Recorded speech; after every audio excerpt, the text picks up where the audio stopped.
Julius Caesar is in Egypt, and he's just fallen in love with Cleopatra after she sneaks into his room in a carrier bag. Now, like any good gent would, Caesar restores Cleopatra to the throne and then dispatches a rebellion in Turkey, where he utters the immortal line, Veni Vidi Vici, I came, I saw, I conquered. Next, he turns his gaze to Cato, the leader of Caesar's enemies, the Senate. Cato's holed up in North Africa, but rather than be killed or worse, pardoned by Caesar, he stabs himself. A doctor manages to patch him up, but determined to end his own life, he rips open the stitches and tears out his own guts. It's as if the Republic dies with him. When Caesar returns to Rome, he has himself appointed dictator for life. Now, it's important to remember the Roman Republic was founded in the 6th century BC after the expulsion of Rome's kings. Since then, Romans have held an extreme aversion to monarchs. Think the US today. But Caesar totally ignores this and takes on the trappings of a king. He sits on a golden throne, names the month July after himself, and dresses like a monarch. A purple toga, high red boots, and a laurel wreath on his head, although some say he wore that to cover his baldness. Now, all this king-like activity piles pressure on one senator in particular,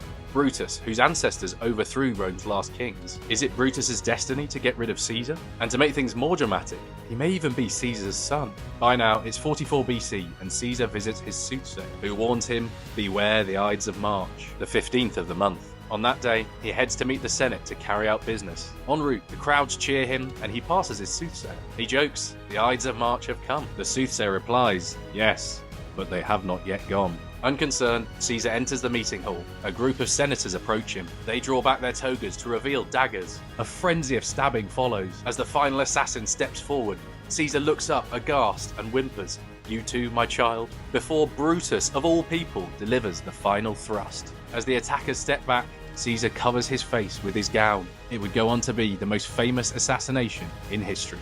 Repost and follow for more of this series on great historical lives. Next up is Caesar's successor, Augustus.